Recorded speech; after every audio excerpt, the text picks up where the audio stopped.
Don't you dare! You're not going to try to steal your sister's credit, my mom yelled, her voice echoing through the living room. I sat there stunned, my face burning of rage. It was Christmas Eve at my parents' house. Just me, my sister Olivia, who was out getting candy, our parents, and my cousin Nina.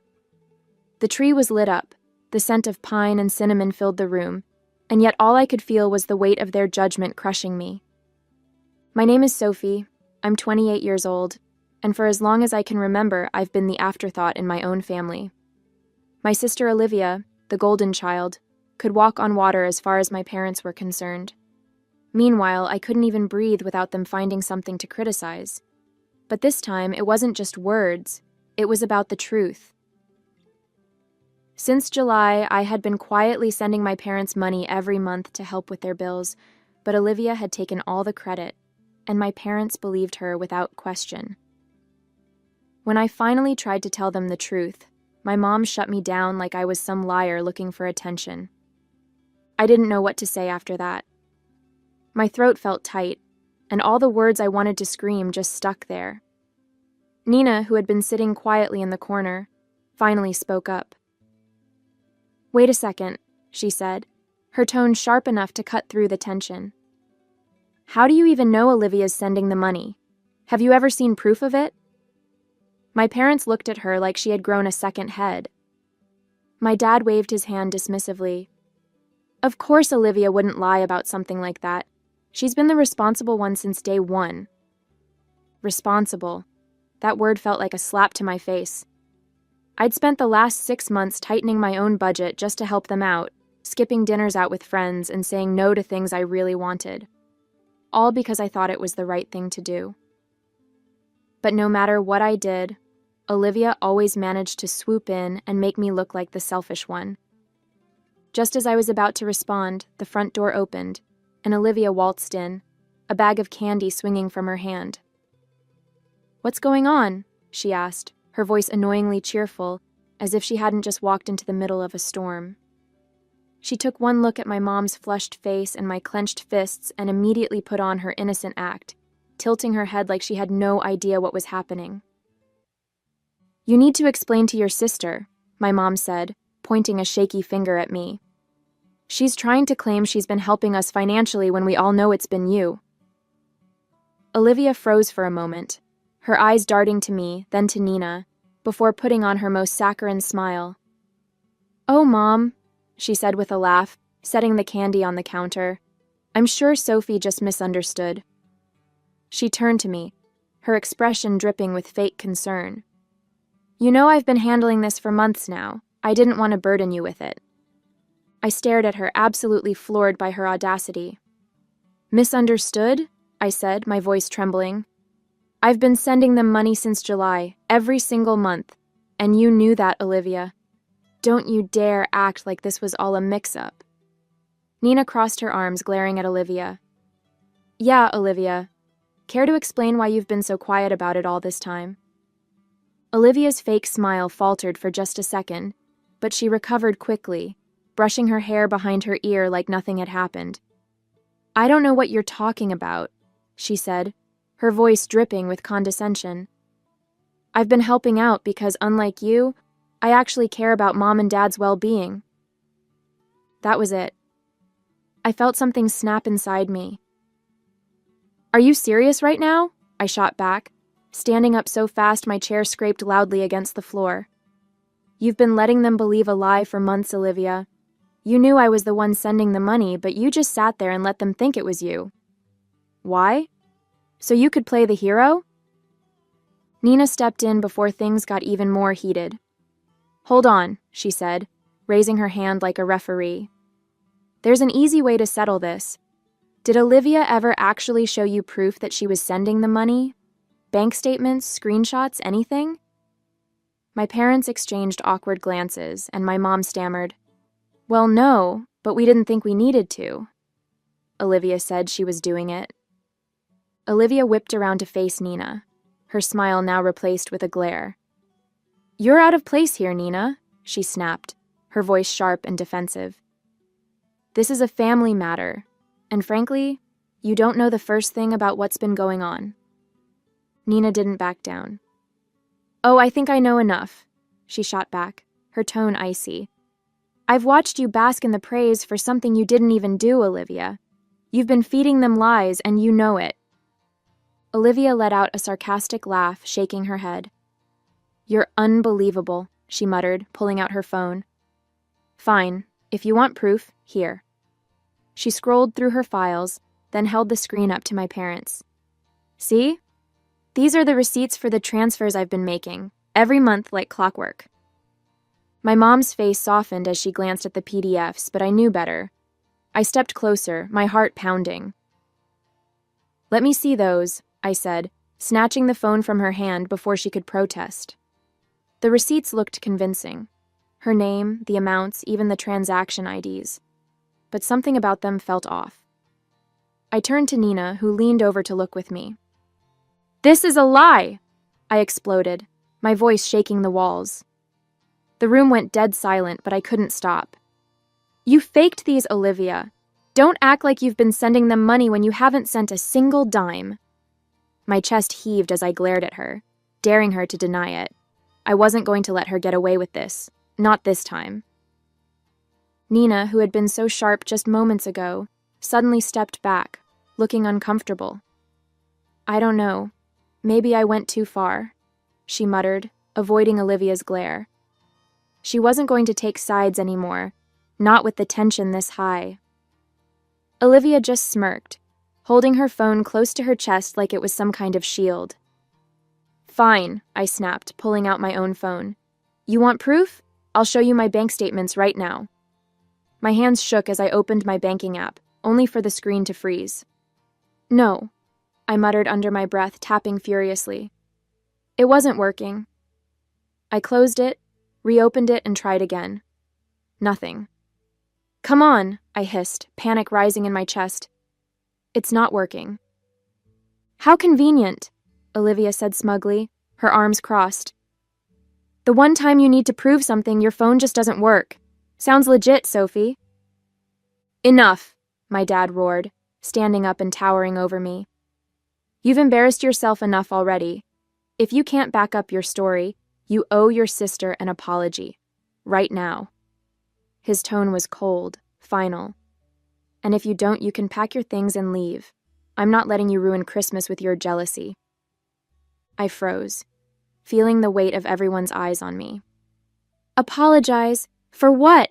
I spat, my voice cracking. For telling the truth? For being tired of living in her shadow? My dad just pointed to the door. You have 5 minutes to decide. I didn't wait. I grabbed my coat and walked out into the freezing night, slamming the door behind me. Tears blurred my vision as I made my way to my car. I had never felt so small, so lost. Christmas was supposed to be about family, but all I could feel was how little I belonged in mine. I drove aimlessly through the dark, my tears blurring the Christmas lights strung along the streets. My mind was racing, replaying the confrontation over and over. How could Olivia do this? How could my parents believe her without a second thought? I didn't even realize where I was going until I pulled into the parking lot of a 24-hour coffee shop. The bright lights inside felt oddly out of place against the stillness of the night. I grabbed my phone and slid into a booth, still trembling with anger and humiliation. My banking app stared back at me, useless. Every time I tried to log in, I got the same frustrating message. We're experiencing a major technical issue. All services, including ATMs, are temporarily unavailable. We're working to resolve this as soon as possible. Thank you for your patience. Patience? I needed proof now. I refreshed the app again and again, as if sheer willpower could force it to work, but it was no use. The universe really had it out for me tonight. An hour passed. I was still staring at my phone, empty coffee cups scattered around me, when a message popped up. It was Nina. Hey, are you okay? I've been thinking, and if you need a place to crash, my door's open. I'm not sure what to believe right now, but you've always been honest with me. Let me know. For the first time that night, I let out a shaky breath. Nina believed me, or at least part of her did. She was torn, and I couldn't blame her. Olivia's so-called proof had been convincing enough, and with my app down, I had nothing but my word to fight back. Still, her message gave me a small glimmer of hope. At least someone wasn't completely against me.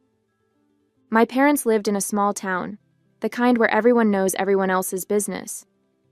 I'd only come back for the holidays, hoping for a quiet Christmas with family. Instead, I found myself driving through empty streets to Nina's house, clutching the steering wheel as if it could hold me together. When I pulled into her driveway, she was already at the door, wrapped in a blanket and holding a mug of tea.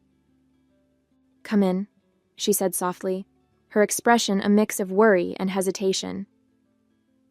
I stepped inside, and she didn't press me to talk right away.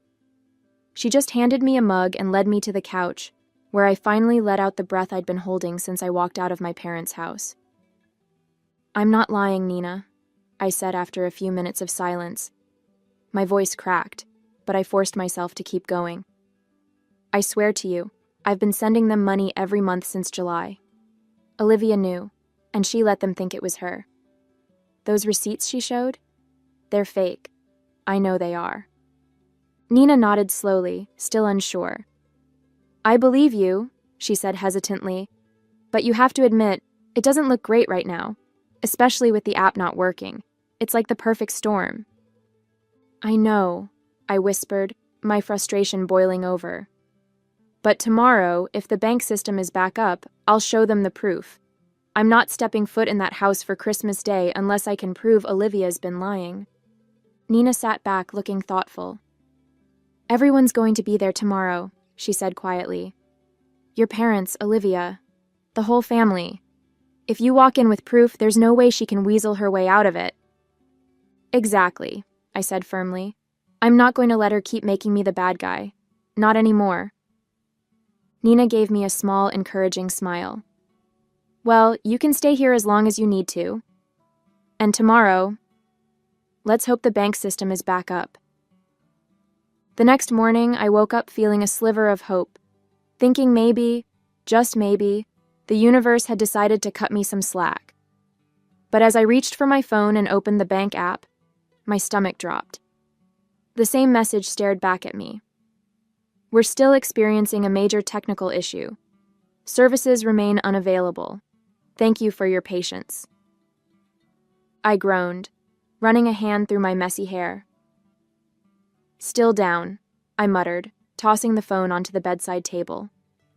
For a moment, I just sat there, staring at the ceiling, my mind racing for alternatives. How was I supposed to prove anything without access to my account? Nina knocked softly on the door before peeking in. "Morning," she said, holding 2 mugs of coffee.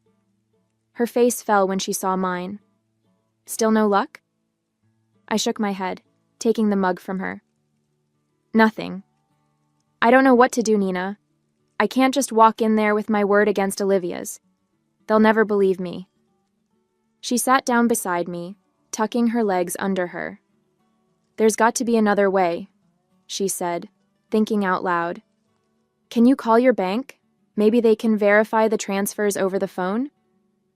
I considered it for a moment but knew it wouldn't work. Even if I called the bank, my parents weren't going to let me sit there on the phone in front of them. They'd just dismiss it as another excuse. Besides, it was Christmas Day and all the bank branches were closed. I tried calling their customer service line anyway, but all I got was an automated message. "We are experiencing high call volumes due to a technical issue. Please try again later." I hung up, frustration boiling over. Everyone must have been calling for the same reason, and now I was completely stuck. "I have to think of another way," I muttered, more to myself than to Nina. "I can't just show up empty-handed." Sitting at Nina's kitchen table, staring blankly at my coffee cup, I felt completely stuck. Every option seemed like a dead end. "There has to be a way," I mumbled, more to myself than to Nina, who was scrolling on her phone nearby. Something Olivia didn't think of when she faked those receipts. I picked up my phone for the 100th time, scrolling aimlessly through apps and emails, hoping for inspiration. That's when it hit me. The emails. Every time I made a transfer to my parents, I got an automatic confirmation email from the bank. Those wouldn't be tied to the app or the bank's current technical issues. I nearly dropped my phone as I scrambled to search my inbox. It didn't take long. There they were, clear as day. Monthly email confirmations from July through December, showing the exact amounts I'd transferred, and the same account numbers linked to my parents. "Nina!" I practically shouted, spinning my phone around for her to see. "Look at this, the emails, they're all here. It's all the proof I need." Relief and determination flooded through me at the same time. Nina's eyes widened as she read over the emails, her face breaking into a smile. "You've got her now," she said, her voice steady with confidence. "There's no way Olivia can talk her way out of this." I nodded, my resolve firm. "I'm going to that house, but only with this proof in hand. If she tries to deny it, I'll show them these emails right in front of everyone." For the first time in hours, I felt like I had control again. Olivia's lies were about to unravel, and this time, I wouldn't let her get away with it. As I stared at the confirmation emails, a wave of relief washed over me, but it was quickly followed by a twinge of embarrassment. How had I not thought of this earlier? It was so obvious. But then again, I hadn't been thinking clearly since last night. I'd been too overwhelmed by the fight, the accusations, and the sheer humiliation of being called a liar in front of everyone. My mind had been spinning in 100 directions, and honestly, I was just trying to hold it together. "God," I muttered, shaking my head at myself. "I feel so stupid for not checking my email sooner. It's been sitting there this whole time." Nina reached over and squeezed my arm. "Don't beat yourself up," she said gently. "You've been through a lot in the past 24 hours. It's no wonder you didn't think of it right away. The important thing is that you found it now." Her reassurance helped ease some of the shame, though I still felt a little silly. I took a deep breath, steeling myself for what was coming next. "Okay," I said, sitting up straighter. "I've got the proof. I'm going over there and I'm setting the record straight. If they still don't believe me after this, then that's on them." Nina nodded, her expression firm. "I've got your back, Sophie. Let's go show them the truth."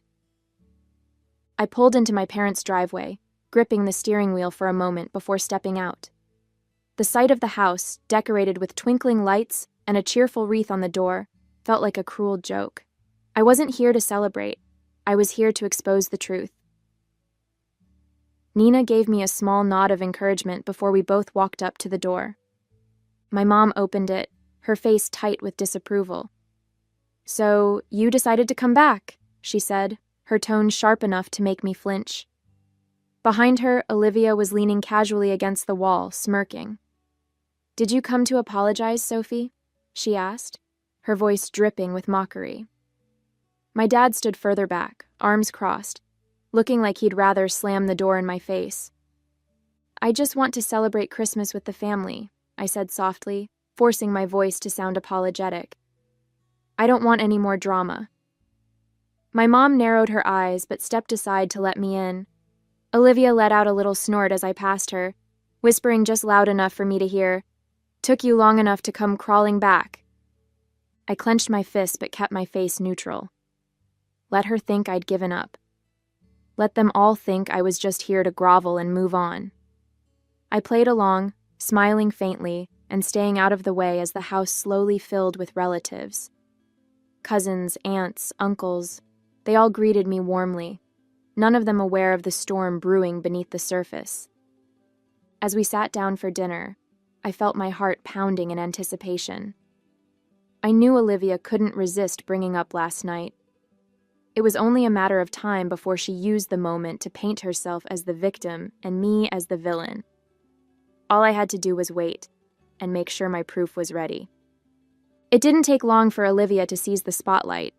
As we all sat around the table, passing dishes and exchanging polite conversation, she cleared her throat dramatically. "Well," she began, glancing at me with a smirk, "I think we all need to address the elephant in the room." The table went silent, all eyes turning toward her. She leaned back in her chair, feigning a look of concern. "You know, last night was really tough for me," she said, her voice trembling just enough to seem genuine. "I mean, I never thought Sophie could stoop so low as to accuse me of lying. It was honestly heartbreaking." My stomach twisted as whispers spread around the table. A few relatives were already glancing at me with disapproval, while others seemed too stunned to react. Olivia wasn't done. "I've always tried to be there for this family," she continued, laying it on thick. "Sending money every month to help Mom and Dad, never asking for recognition, and for her to turn around and call me a liar in front of everyone?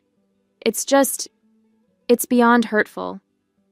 Her performance was flawless, tears threatening to spill, voice shaking just enough to sound sincere. My parents nodded along, my mom looking particularly wounded. "You didn't deserve that, Olivia," she said, her voice firm. "We've always known you were the responsible one." The room filled with murmurs of agreement, and I felt the weight of their judgment pressing down on me. My cousins and aunts stared at me like I was the worst person in the world. I gripped my phone under the table, my pulse pounding in my ears. I had waited for this moment, but now that it was here, the pressure was suffocating. I took a deep breath, steadying my hands under the table as Olivia continued her act. When she finally paused, dabbing at her dry eyes with a napkin, I seized the moment. "That's enough," I said, my voice calm but firm. Every head turned to me, some with surprise, others with outright disdain. I stood, gripping my phone tightly. "You've had your chance to talk, Olivia. Now it's my turn." She scoffed, rolling her eyes. "Oh, here we go again." I ignored her and addressed the table instead. "I've been sending Mom and Dad money every month since July. I don't use fancy speeches, and I don't ask for recognition. But when Olivia stood there last night, claiming she was the one doing it, I couldn't stay quiet, and now I can prove it." I held up my phone, showing the email confirmations I'd found. "These are my receipts. They come directly from my bank. They show every transfer I made to Mom and Dad's account, along with the exact dates and amounts." Olivia leaned back, smirking. "Oh, please," she said, waving me off. "Anyone can fake an email these days. You really expect everyone to believe that? My receipts came straight from the app." "They're not fake," I shot back, my frustration boiling over. "And if you're so confident, let's check the dates. Mom, Dad, did you bother to check the transfer dates on Olivia's receipts last night? Because I'll bet they don't match mine." My parents exchanged uneasy glances. My dad shifted in his chair, scratching his chin. "We didn't check," he admitted. "We just assumed, and we don't use the bank app on our phones." "You just assumed she was telling the truth," I finished for him, my voice sharp. "You trusted her without a second thought, but now you have a chance to see for yourselves." I crossed my arms, daring Olivia to interrupt. "Let's go and check your ATM statements. They show the account numbers for every deposit. You don't need bank apps for that." Olivia's smirk faltered, but she quickly recovered. "Fine," she snapped. "Let them check. I have nothing to hide." My parents hesitated, clearly uncomfortable. "It's Christmas," my mom said weakly. "Do we really have to—" "Yes," I interrupted, my voice unwavering. "We do." Reluctantly, my dad grabbed his coat and the three of us left for the nearest ATM. The cold night air bit at my skin as we drove in tense silence. At the ATM, my dad pulled out his card and accessed the transaction history. Slowly, he scrolled through the dates, matching them to the statements on my phone. The moment of truth came when he clicked into the details of a July deposit. It displayed the bank account number, and it matched mine. He checked August, September. Every single one lined up perfectly with the emails I'd shown them. My mom stared at the screen, her face pale. "It's Sophie's account," she whispered, barely audible. "Every one of these transfers came from Sophie. Olivia actually took the time to fake her statements just in case we would ask one day." When we pulled back into the driveway, the atmosphere in the car was thick with tension. My parents hadn't said a word the entire ride home, their faces a mix of shame and disbelief. As we walked into the house, the murmurs of conversation in the living room came to an abrupt halt. All eyes turned toward us, the weight of the situation pressing down on everyone. And then, we saw Olivia. She was by the door, furiously throwing on her coat and clutching her purse. Her face was flushed, her confident smirk replaced by a panicked, guilty expression. "Olivia," my dad said firmly, stepping forward, "we checked the statements. Every transfer came from Sophie's account. You've been lying to us." The room erupted into hushed gasps. A few relatives exchanged awkward glances, clearly embarrassed to have believed her. One by one, they started gathering their things, mumbling hurried goodbyes as they shuffled toward the door. Olivia's facade finally cracked. She let out a bitter laugh, tears streaming down her face. "Fine," she snapped, spinning around to face us. "Yes, I lied, okay? Is that what you want to hear? I lied." She glared at me, her voice trembling with frustration. "You told me back in July that you didn't want a big deal made about sending them money, that you just wanted to help quietly. So I thought, what's the harm in letting them think it was me? They already see me as the responsible one anyway." Her words hit me like a punch to the gut. "I told you because I trusted you," I said, my voice shaking. "I thought maybe, for once, you'd support me. Instead, you used it to make yourself look good while I was left feeling invisible. Do you even realize how humiliating this has been for me?" Olivia's expression softened for a brief moment, but she quickly turned defensive again. "They were never going to believe you over me, Sophie," she said bitterly. I didn't think it would blow up like this." My mom stepped forward, her voice trembling. "Why, Olivia? Why would you do this? We would have been grateful to either of you for helping. There was no reason for this." Olivia didn't respond. She grabbed her keys and stormed out the door, slamming it behind her. The room was silent for a long moment, the weight of her actions sinking in. My parents turned to me, their faces filled with regret. "Sophie," my dad began, his voice heavy, "we owe you an apology, a huge one. We should have listened to you, but we didn't. And we're sorry." My mom nodded, tears streaming down her face. "We've treated you unfairly for so long, and this was inexcusable. I don't know if we can ever make it up to you, but we'll try. I promise." I stood there, taking in their words, unsure how to feel. Part of me wanted to forgive them, but another part still ached from years of being overlooked. "I appreciate the apology," I said finally, my voice quiet. "But this doesn't erase everything. It's going to take time." They nodded solemnly, and for the first time, I felt like they truly understood. The night ended quietly after that, with the house emptied of guests and the three of us sitting in the lingering aftermath. It wasn't the Christmas I had hoped for, but at least for once the truth was out, and I wasn't the bad guy anymore.